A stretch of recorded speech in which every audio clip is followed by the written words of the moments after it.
Ladies and gentlemen, Mr. Cropper here. We're going to be dealing with Sabine Hossenfelder. I'm a longtime fan.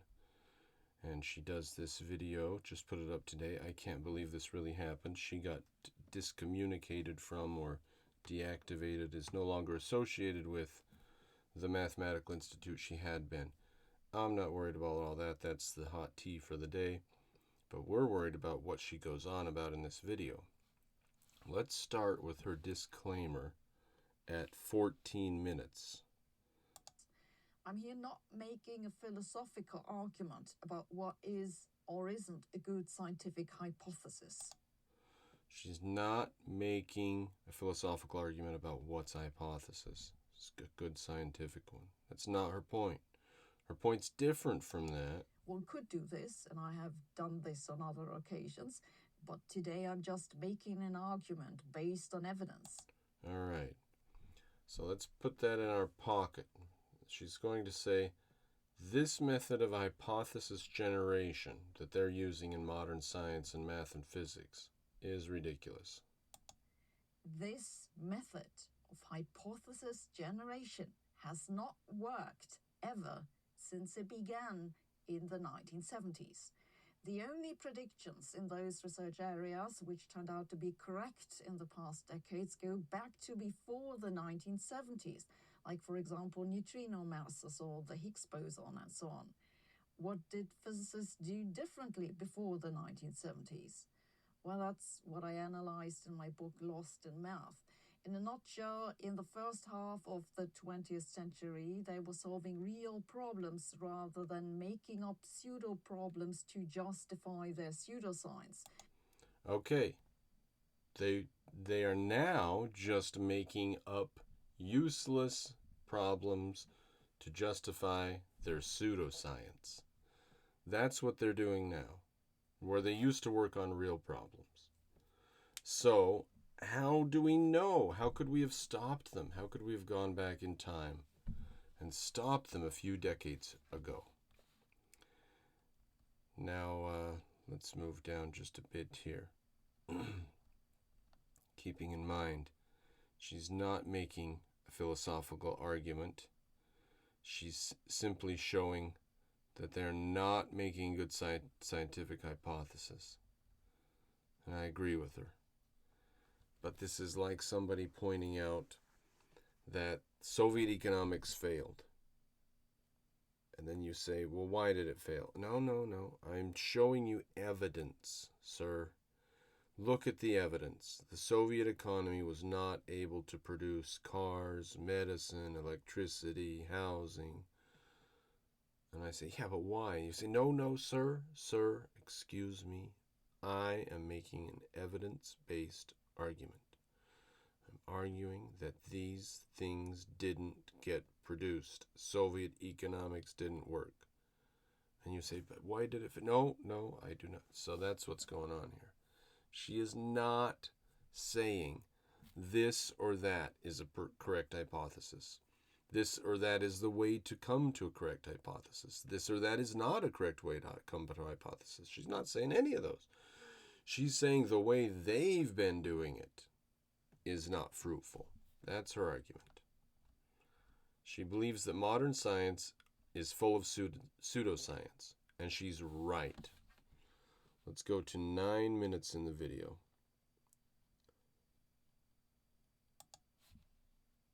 Out what's going on. Exactly what's the problem with those theories that they invent? The problem is that science is based on the principle of learning from mistakes. Is that really what science is based on? Learning from mistakes?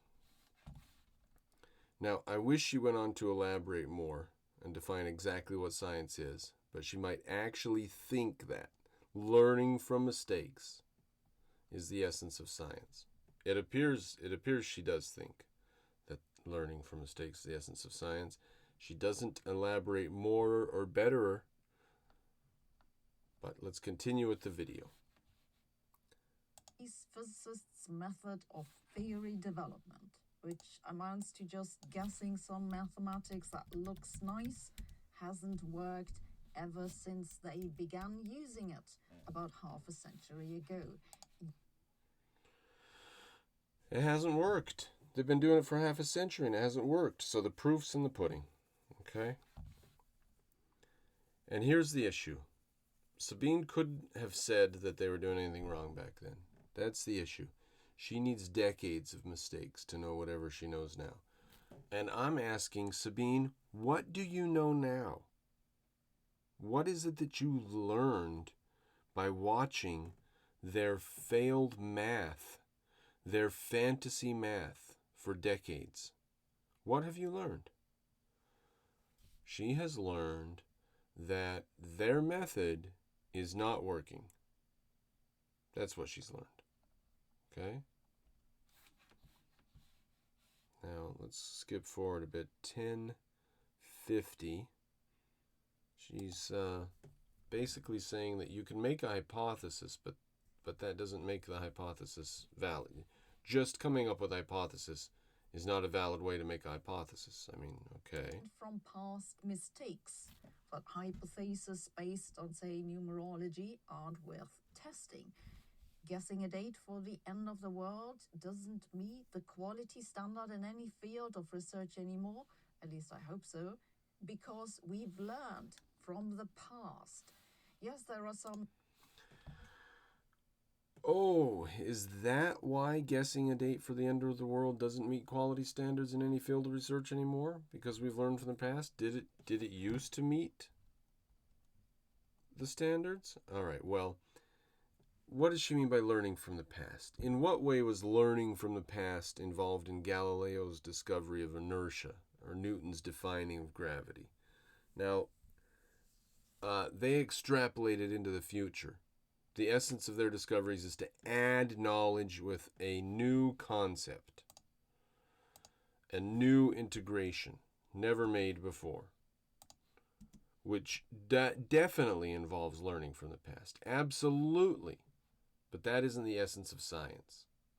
It's just an important part, an indispensable part, but not the essence of science as such. Learning from the past is it's a little part of science, but she is trying to say it is very, very important. It's an essence of science. I mean, what is the essence of science? Is it learning from the past? Well, what do we learn? All right, now, if just choosing a date of the ending of the world doesn't meet the quality standards, did it? She implies it did. She might just be saying that we used to, the standards used to be low, and that's astrology. Maybe she's saying that used to be how science worked, but now we've moved on. I'm afraid she might be saying that we've learned that that's not how you do science, and we've moved on. Well, how do you do it? You don't just choose a hypothesis out of thin air, then? All right. The reason we can no longer fantasize an arbitrary hypothesis is because we've learned it doesn't work. What did we learn? Perhaps we learned the hypotheses we picked didn't work. And that's all we learned. She's saying that the method they've been using, these mathematicians who are coming up, they say that maybe the universe is a hologram. Maybe the universe is a hologram of a soccer ball. Maybe the universe is a hologram of a soccer ball. And she's saying these things haven't worked, guys. These are fruitless. We've been going on this for decades and it's not worked. Well, what's not working?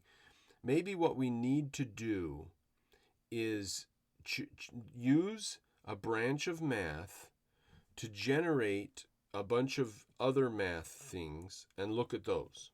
Maybe that would get us an hypothesis.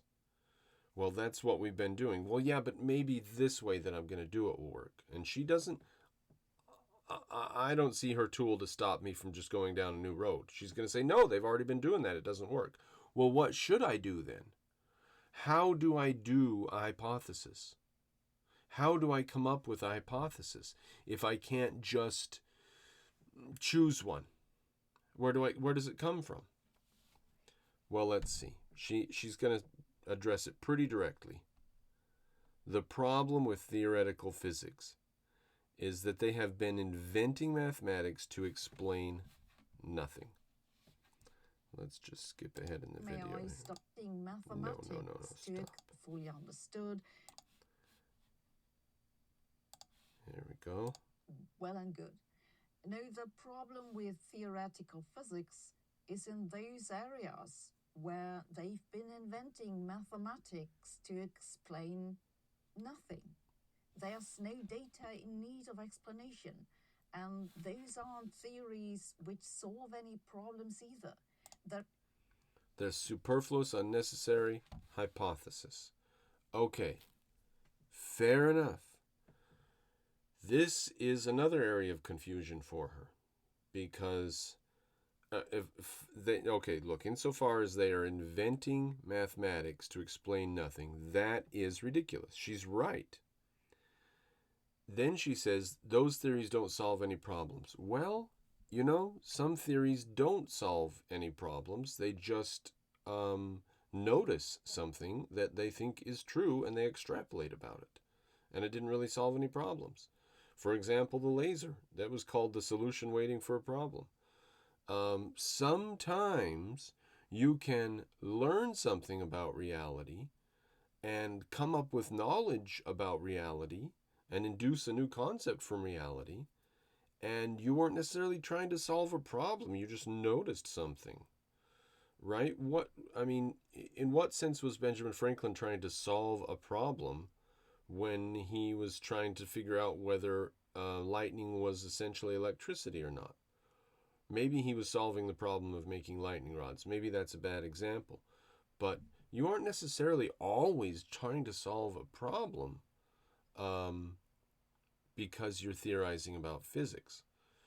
So I don't think that invalidates a theory. I could come with a theory about art, and you'd say, what problem does it solve? And I would say, well, it just grows our understanding of actually what art is and what isn't art. And you would say, well, is that really a problem we need to solve? Like, what identifies as a problem? Is aesthetic knowledge interesting? Like, where do you draw the line? So I don't think that solving a problem should be the essence of a theory.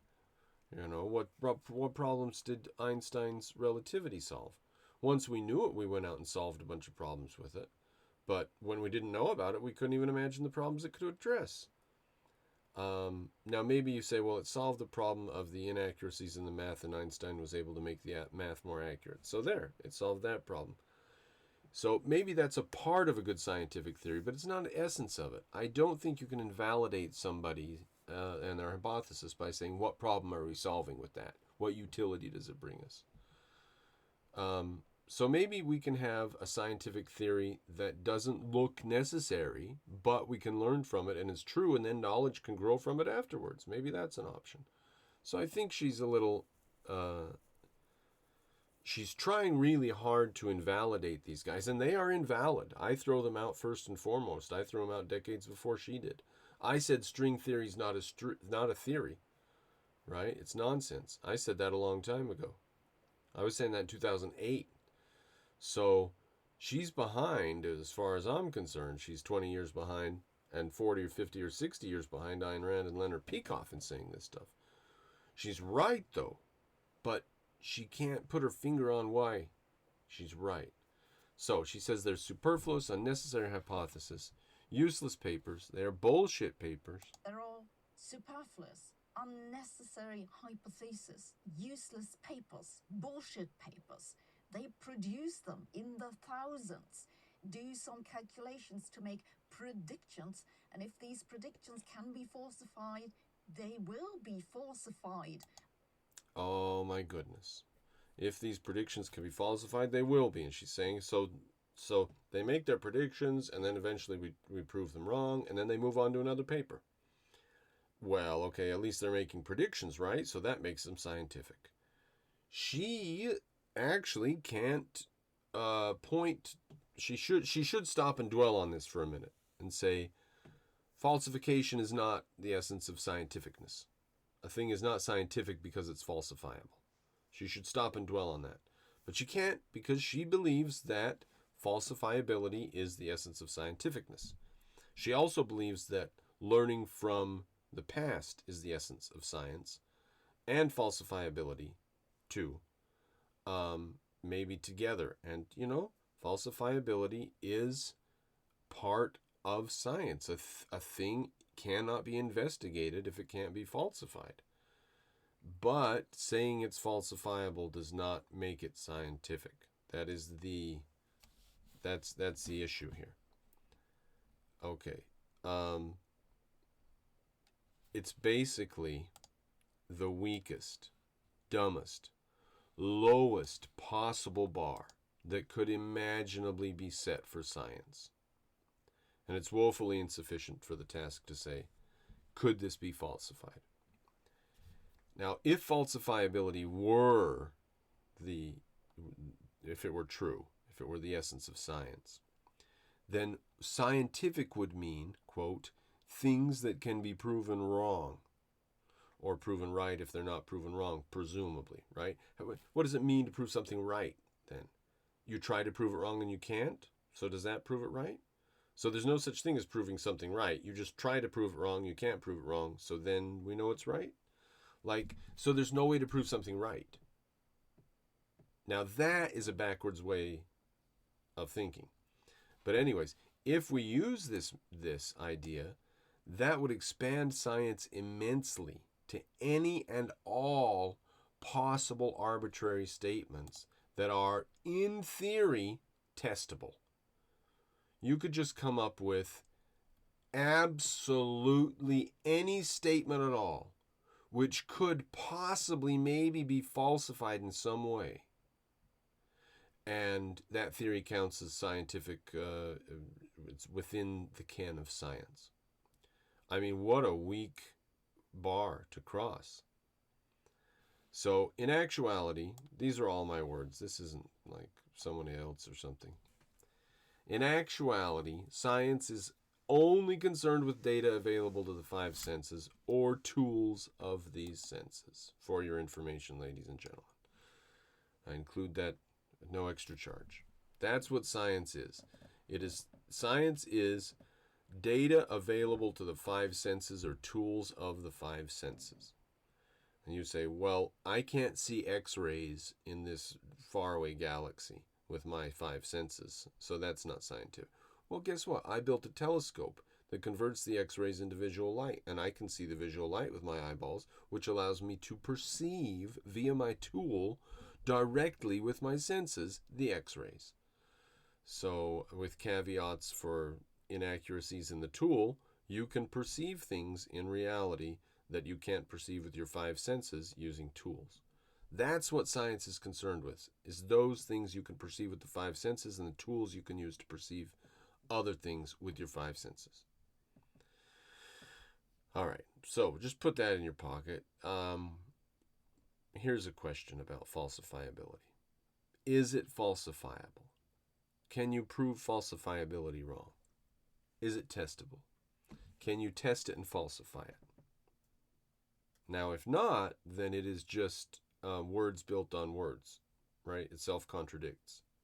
It proves itself. It fails its own test. If you can't test it and try to falsify it, then it fails its own test. But if you can test it, it still fails to be science, because science is rooted in observation of the five senses. Now, science is not rooted in, can I prove it wrong or conceive of a way to prove it wrong? That's not science. Okay. Continuing the video where we were. Let's go to 1320. That's exactly where we are. Perfect. Some of the physicists will now argue Sabine can't know these mathematical stories will be falsified. Like the idea that the world will end in December. Some of these physicists would now argue that Sabine can't know that these mathematical stories will all be falsified. 2. I can't know this with 100% confidence. The same could be said about the end of the world prediction. but I can extrapolate from the decades of failure of the method by which the hypotheses were generated. Great. So we can't just take these mathematical stories and throw them out. She has no way to be confident that they weren't true. She says true. That's true. But I've seen them in action.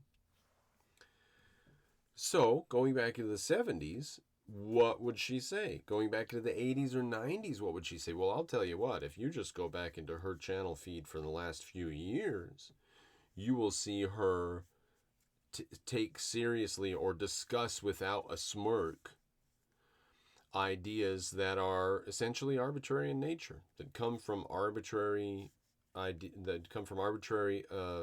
fantasies, essentially. Made up fantasies, like dark matter, for example, and string theory. And I don't know if she's into string theory or against it. I suspect she probably is very much against it. But at one time, she probably didn't realize how bad it was. And that is the issue here. She does not, as a world-leading scientist who's involved in science today, she does not understand what counts as science. She does not understand why these things are invalid, why these people with their mathematical fantasies that have gone on for decades are invalid. She says, of course they're invalid. Look at it. Look at the decades of failure. Obviously it's invalid. Okay, but wouldn't it be nice if we could know before decades of failure and hundreds of billions of dollars were wasted? And maybe we should look at an example of real scientific discovery. How did Copernicus arrive at his hypothesis? Or Galileo, how did he discover inertia? How did Newton define gravity? Did they start with a random arbitrary hypothesis? Did Copernicus pop out of bed one morning and say, well, let's see, maybe I'll investigate whether mountains are made of butter, or maybe I'll investigate whether the moon is made out of old shoes, or maybe I'll investigate whether the sun actually doesn't. I'll do that third one, I think. Is that how he chose his hypothesis? He just had this random assemblage of hypotheses and chose this one. No, that's not how he chose that hypothesis. He chose it from observation. In a sense, he learned from the past, right? He made observations, and the observations didn't fit with the mathematical idea of the planets moving in the way that they were supposed to move by Ptolemy's ancient mathematical trickery. And he said it would make more sense if this is how it was happening and the sun was standing still, right? So by learning from the past. So in that sense, Sabine's onto something. That's part of science, isn't it? How did Galileo discover inertia? In what sense did he learn from the past there, though? I mean, he learned from the past in the sense that these other people couldn't explain. Copernicus couldn't explain the circular motion of the Earth around the sun because it turns out it wasn't even circular. His math wasn't quite right. The things were a bit fuzzy. And Kepler came along and said, well, it's fuzzy because it's not actually a circle. It's actually going in an oval. And everyone was a bit shocked, and they said, an oval? And he said, well, it's a very, very slight oval, a tiny, tiny bit oval. And everybody said, well, what the Sam hell's going on now? So that took Newton to say, well, what's going on is this thing called gravity. Everything pulls on everything else. But gravity comes from knowing about inertia, which Galileo came up with. How did Galileo come up with inertia? Did he just wake up and choose several arbitrary hypotheses? Actually, he learned about inertia partially. One of his beginning observations was a chandelier. He noticed that the chandelier takes 1 second to do its total swing, or whatever, 2.7 seconds, to swing from one side to the other and back. Whether a breeze has come through and the chandelier is swinging quite a lot, or it's been very still in the chapel and the chandelier is only swinging a little teeny amount, it takes 2.7 seconds for it to do its full side-to-side swing, regardless of how far up or down it's going. So pendulums keep exact time for the length and weight of a given pendulum. It's going to swing at an exact time, always, period, no matter whether it's swinging a high amount or a low amount. And thus the pendulum clock was invented. Well, he got that from observation, right? Now, then, at that point, you observe, and then you say, but what? This makes so little sense. Even though it's moving faster when it's up at a higher pitch and very slow when it's at the lower pitch, the time to go from one side to the other is identical. This makes no sense. There has to be something similar in all instances of pendulums. That's how you get down the road to inertia. You start investigating it, but it starts with observation, and you've got to explain some observation. She just cannot cross that corner. She just can't turn that corner. She can't figure it out. It's odd that she shrinks into this single corner of the room when it comes to epistemology. She asserts that this pseudoscience is garbage, and we know it's garbage because the proof is here. Decades of failed, discarded, fancy math. But the problem is, some people knew decades ago. And the question is, why did she not see through it sooner? What does she lack? And in Mr. Cropper's astute observation, she lacks the epistemology of objectivism. And she lacks single concept foremost, the concept of the arbitrary. The arbitrary is that which has no cognitive basis. If someone comes at you with something arbitrary, you don't have to consider it. What is cognition? Because if arbitrary is that which has no cognitive basis, so what is cognition? It's thought. Thought is based on sense perception, and without sensory input, there's no thought, and there's no mind. Now you say, that's a strong claim, Mr. Cropper. I'll tell you what.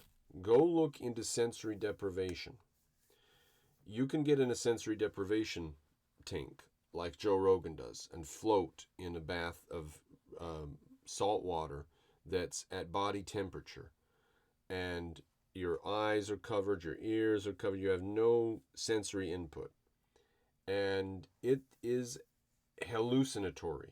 You lose track of time, and you dream. Now, if you're not sort of mentally prepared for it, it can be jarring. And people who have been put in sensory deprivation experiments into a room in a university where they just close the door and turn off the lights, and it's a soundproof room so you can't hear anything, and you're just sitting there on a bed with your normal clothes on. Those people break down. Their reality disintegrates. They hear voices. They see things. And you might say, yeah, well, several hours in the silence could screw with a person. No, I mean minutes. Literally minutes in. Like, they close the door, turn off the lights, and the girl starts saying, oh, is there a snake going just there? Yeah, there's a snake just going along there. They start seeing things very, very quickly. And they imagine the bed is wet. She called for a researcher and said, the bed that I'm sitting on is wet. And they came in and felt it and moved the sheets back. And they said, no, it's cold. It's cool to the touch, but there's no moisture there. And she was satisfied and said, okay, and they went away. You begin hallucinating. You just lose track of reality very quickly without sensory input. All of science is based on sensory input. Everything about your mind is based on sensory input. Your mind is a machine to deal with sensory input, and that is all it is. That is all that it is. So, without sensory input, the brain descends into chaos, and arbitrary ideas are chaotic in nature, right? Because they do not come from sensory input. An arbitrary idea is basically an hallucination. It's basically, for all intents and purposes, it is a random dream that popped out of nowhere. Now, for you to take that random dream that someone comes up that pops out of nowhere and set it on a piece of paper and say, well, now I have to consider this as part of the body of science, and I've got to either prove it right or prove it wrong or discard it somehow. I can't just throw it out. I have to, cognitize it. Well, maybe you don't. Maybe you don't have to cognitize it. Maybe you can throw out the arbitrary. And I would assert, as objectivism, I don't assert it. I go with objectivism and say, arbitrary ideas can be dismissed without a moment's thought and with prejudice and disdain. There we are. Arbitrary ideas are not only useless, they are poisonous in the sense that junk piled on top of your head could be poisonous. If you say, well, what's the harm in a homeless bum at my house? Okay, here's a homeless bum at your house. Now here's 500. Do you have a problem now? The problem with arbitrary is you can't stop them. This occurred with string theory. They said that there are different mathematical versions of string theory that might be correct, and it could be any one of them, and we're not sure which one. And if string theory is correct, it's one of these, but we don't know which one. And you say, well, how many? What do we have to go through, 3 or 5 or 9? Or 50? Is it ridiculous? No, it's 5 to the 100. Or 500 to the 1,000 power. That's how many versions there are. Literally a billion quadrillion to the power of 50,000 times more atoms than there are in the universe is how many versions of string theory there are. And they assert that one of these, if string theory is true, it's one of these, and they just don't know which one, how do you start testing them? That is absurd.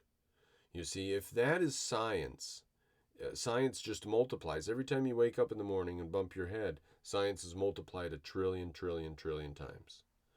And where do you start? So you have to dismiss arbitrary ideas without a moment's thought. You dismiss them with prejudice and disdain. Now, the right answer for the wrong reason, what is that? What's the cognitive nature of having the right answer for the wrong reason? What if you say, Mr. Cropper, I woke up and bumped my head and I thought maybe E equals MC squared. What's wrong with that? It turns out that it's true. So what's wrong with coming up with the truth accidentally or arbitrarily?